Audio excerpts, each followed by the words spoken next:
Bienvenue à Les Affaires Brassicole, votre balado sur l'entrepreneuriat brassicole du Québec, avec Leonardo Calcagno de Baron Mag. Bon, salut. Moi, c'est Nicolas Bernier, brasseur et copropriétaire à Canton Brasse, situé à Harford. Nous, ben, évidemment, on brasse de la bière, de la bière de microbrasserie, surtout de la IPA, de style Nouvelle-Angleterre, comme on aime ça l'appeler. On aime tous les autres styles de bière, lager, bière aux fruits, bière sûre, bière noire, d'inspiration anglaise, bière d'inspiration allemande. On est vraiment du monde qui fouille un peu partout, mais qui cherche toujours à peaufiner nos techniques là, de brassage au maximum. Comme tu peux voir, notre kit de brasserie, il est petit. Ça nous permet d'avoir une belle variété sur nos 12 lignes de fût, puis vraiment d'offrir des produits très réactifs là, qui vont changer au gré des saisons, mais aussi au gré de l'humeur du brasseur. Des fois, c'est un peu ça qui arrive. Je suis toujours fier de dire que nos fermenteurs ont été fabriqués à Donham. La qualité pour nous de l'équipement, c'est Merci beaucoup. tout aussi important que la qualité des bières qu'on brasse. Du début jusqu'à la fin, jusqu'au service, on essaie de vraiment créer une expérience autour de la dégustation de la bière, plus qu'une expérience en soi de venir à quand on brasse. Nous, vraiment, notre point principal dans notre vision d'entreprise, c'est d'offrir des produits de grande qualité, puis qui vont créer des sentiments, des émotions chez les consommateurs qui vont soit leur rappeler des souvenirs d'antan ou justement leur créer des, des futurs souvenirs. Là. Fait que, vraiment, c'est quand on brosse en gros. Excellent. Pour nous parler un petit peu de comment ça a commencé votre brasserie. Ouais, ben quand on a commencé, c'était ici anciennement, c'était un pub qui s'appelait le Loubac, là, une vieille taverne liteuse avec des machines à sous. Puis toutes sortes de choses obscures qui se passaient. Je suis On sûr est en plus. arrivé ici, on a tout arraché. On a créé une section brasserie dans ce qui était anciennement la pièce de danse avec justement des machines de loterie et tout. Le reste, on a tout retapé, on a remis ça en neuf. On a fait affaire avec un ébéniste là, pour notre bar, un jeune de 28 ans en fait, qui a tout fait ça avec du frame, avec une méthode traditionnelle pour vraiment créer une chaleur à quand on brasse, puis un point central pour le village de Cherry River. Quand on a commencé, on était quatre officiellement dans le projet. Il y avait mon père, mon frère, moi, puis un autre actionnaire, là, Maxime Pocket. Euh, je t'avouerais que la première année, ça n'a pas été facile. On a bûché, puis c'est normal. Là. Je pense que c'est toute bonne entreprise ou pas bûche la première année. Euh, mais tout de suite en partant, on a créé des produits, nos produits forts, là, comme la Chairlift, notre New England IPA, la Flambée qui est une saison blonnée. On a comme toutes sortes. Tout de suite, on a créé quand même une belle variété de bières, puis les gens ont appris à nous connaître. Mais en partant, ça a été quelque chose, je pense qu'on c'était de l'ajustement constant. Puis, je veux dire, je pense que aussi les premiers commentaires qu'on a eus, c'est la bière est bonne, puis ça fait du bien ce que vous avez fait au local. Il manquait ça à Hartford. Fait que vous avez peut-être une côté de touristique en plus du monde qui voyage tout le temps ben, ici. Exact, là, depuis tantôt, là, je suis là, moi je suis en face des fenêtres, puis il y a juste comme plein d'autos qui n'arrêtent pas de passer. On est comme dans un artère, là, entre guillemets, naturel là, du village, parce qu'il y a comme pas mal juste une rue principale. Ah ouais. Puis en plus, on a un peu on peut voir ça comme une chance puis une malchance, mais on est vraiment à côté d'une station-service, on la voit de la terrasse. Fait que nous, souvent les gens ils arrêtent, ils tinquent, puis ils voient la brasserie juste en levant les yeux. Fait que ça amène un lot de visiteurs. Fait que, puis évidemment, on a la montagne, là, le parc de la CEPAC national du Morford, puis la station de ski, puis toutes les autres activités agro-touristiques qui gravitent autour, là, qui est quand même pas mal là, dans Puis le vous avez coin. vraiment des belles brasseries aussi dans le coin aussi Ouais, qui fait toute ouais. la journée de Puis ça, ce ça. qui est le fun, c'est que nos partenaires, je pourrais quasiment les appeler de même, il n'y a pas vraiment de compétition entre nous. Tu sais, même la Manfrey qui est située sur la même rue, c'est pas du tout la même expérience. Puis là, quand tu t'en vas à Sherbrooke, par exemple, ben, on connaît bien Ciboire, puis Je pense que plus ça évolue, plus on a une belle variété de microbrasseries en Estrie. Puis, à mon avis, il va jamais en avoir assez jusqu'à temps qu'il y ait une brasserie par village. Là. C'est Ça assez, tout le serait monde veut triste. ça, hein, tout le monde veut ça. Faut me parler un Ouais. petit peu du côté. Moi, ce que j'aime beaucoup, c'est votre logo. Vous autres, vous avez. Vous pouvez me parler un petit peu du logo. Qu'est-ce qui représente votre compagnie là-dessus? Ouais, le logo, c'est quelque chose, en gros, là, qui représente un peu la Sainte Trinité de la bière. Je suis pas quelqu'un de religieux pantoute, mais c'est quelque chose qui est enraciné dans ma famille, mais aussi dans, comment je pourrais dire, là, mes désirs personnels, mes besoins de créer des produits à base d'ingrédients de qualité puis simples. Oui, on fait des bières avec des fruits importés, mais on essaie toujours de rester le plus local possible. Tant autant pour le malt qui vient de Inomad qui est ma tâche à Ah bois. ouais. Puis du houblon, c'est sûr que on fait ce qu'on peut avec le houblon Bastien, mais on essaie toujours d'avoir ce mindset-là. Puis le logo, lui, ce qu'il représente, c'est dans le fond, la fusion des trois ingrédients ensemble. Sans la levure, ce serait vraiment juste comme je te disais tantôt, un jus de céréales houblonné. Puis les trois tiges du triskel, en fait, parce qu'à la base c'est un triskel, sont connectés par le centre qui est la levure, qu'on ne voit pas à l'œil nu. Puis c'est vraiment elle qui fait tout le travail. Tu sais, moi, souvent, les gens ils disent ah, t'es humble là, quand je dis ça, mais tu sais, moi, je brosse un mou de bière, Mhm. puis c'est la levure qui fait 90% du reste là, du travail.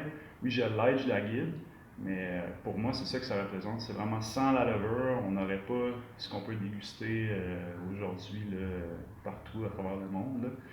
Euh, Puis c'est un peu un rappel là, à l'importance des quatre ingrédients de base de la bière. Puis souvent, ça amène un côté, ça amène une curiosité chez les clients parce que c'est un symbole qui est tellement ancien. Puis là, quand tu places les trois ingrédients de base de la bière, les gens souvent ils savent même pas c'est quoi.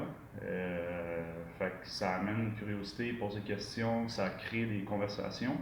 Fait que je pense qu'il y a cet aspect-là qu'on n'avait pas vraiment comme pensé au départ quand on a créé le logo. Euh, Fait que c'est pas mal ça. C'est quelque chose qui est très symbolique, mais à la fois qui est assez personnel.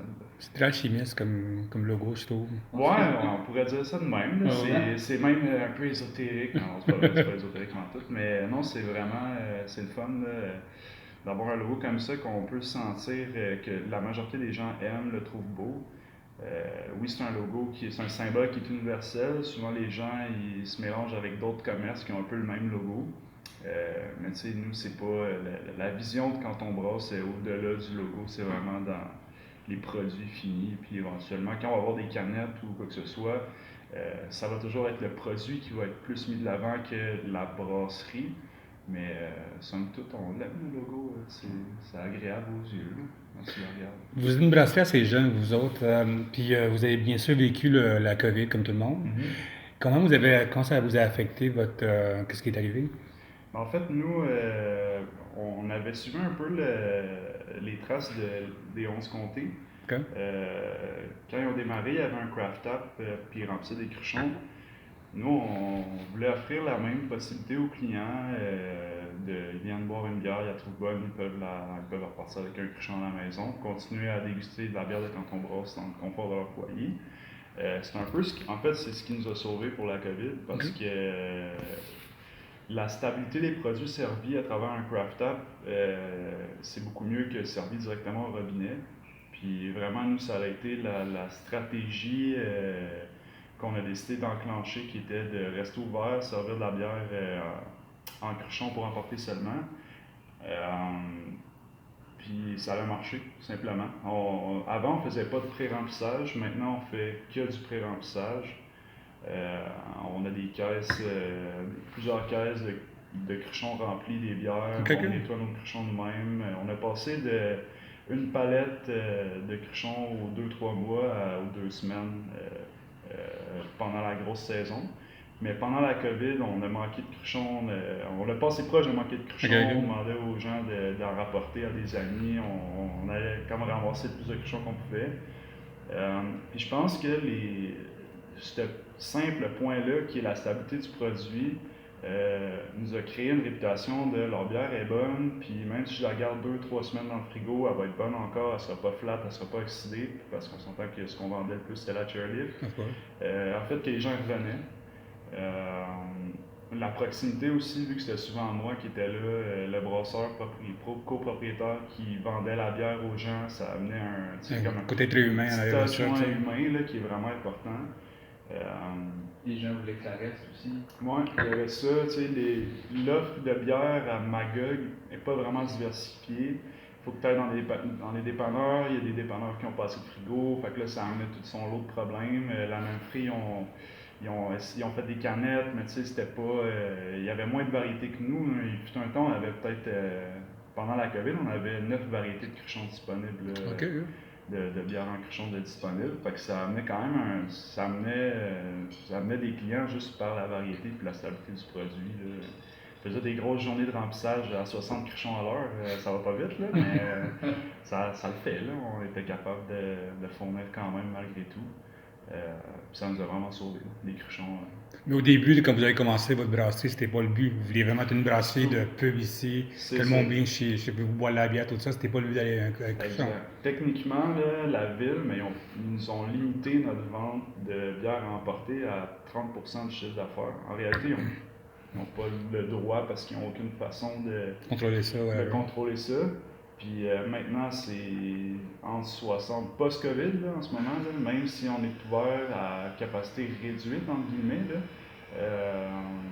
parce que c'est surtout notre terrasse qui est pleine, on fait du 60-70% de nos ventes, c'est des cruchons maintenant. Fait que ça a vraiment redirigé notre plan d'affaires. De là à acheter justement un nettoyeur à cruchons, peut-être acheter une embouteilleuse pour remplir les cruchons plus rapidement. Ça, c'était vraiment pas. Le 4, 5, 6 mois, on pensait pas à ça. On pensait à autre chose. Ça crée une routine aux clients. Ouais. Les clients se sont rendus compte que je peux venir chercher ma bière et partir chez nous après. Il y a beaucoup de ça qui a fait que les clients après, ils veulent, quand ils reviennent, c'est clair pour eux, ils peuvent s'apporter de la bière en prenant. Ça, les clients du coin, de la région, puis ceux qui passent par un camping aussi, vont faire beaucoup de ça. Arrêter ici, au lieu d'arrêter au dépanneur, aller chercher une dose de moussette ou peu importe ce que tu veux boire. Là, ils voient bière de micro, crème, c'est vrai, je vais venir essayer leurs produits. Puis en même temps, il y a une terrasse, je bois une bière avant d'aller commencer à planter ma tente. Puis je peux apporter de la bière d'ici à la place d'apporter de la bière du dépanneur. T'sais. Puis on s'entend, le dépanneur, c'est pas son créneau d'avoir des bières de micro, fait qu'il n'y a pas grand-chose de toute façon dans la micro. Fait que les gens viennent ici pour ça. Ça c'est un beau plus. Là. Puis d'avoir vécu la première anniversaire pendant la COVID aussi. Ouais, c'est ça, ouais. Ça, c'était, je peux laisser. Non, mais il s'en va faire ça.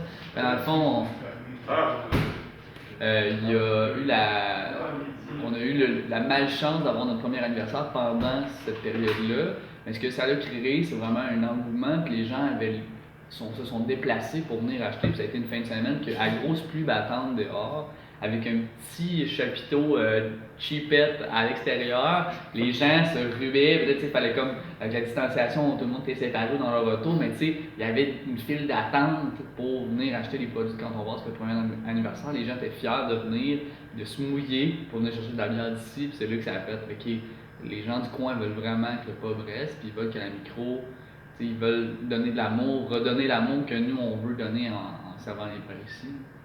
Parce que, tu sais, il y a un côté qui est. Il y a un côté, c'est le plus gros défi va être, c'est sûr, de garder le côté local, d'achat local. Parce que je parlais avec une compagnie qui vend des saucisses ici.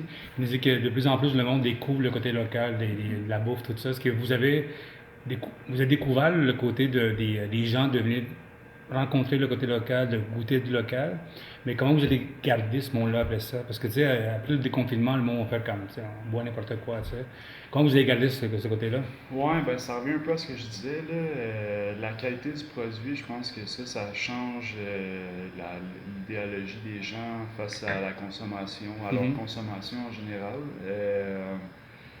Il y a une qualité que les microbrasseries maintenant au Québec ont atteinte, puis je pense que c'est quelque chose qu'il faut faire attention, puis toujours travailler là-dessus. toujours être en amélioration continue par rapport à ça pour justement que les clients ils sentent pas que tu t'assois sur tes lauriers puis bon ma bière les gens viennent l'acheter, je continue avec la même recette, on s'en fout.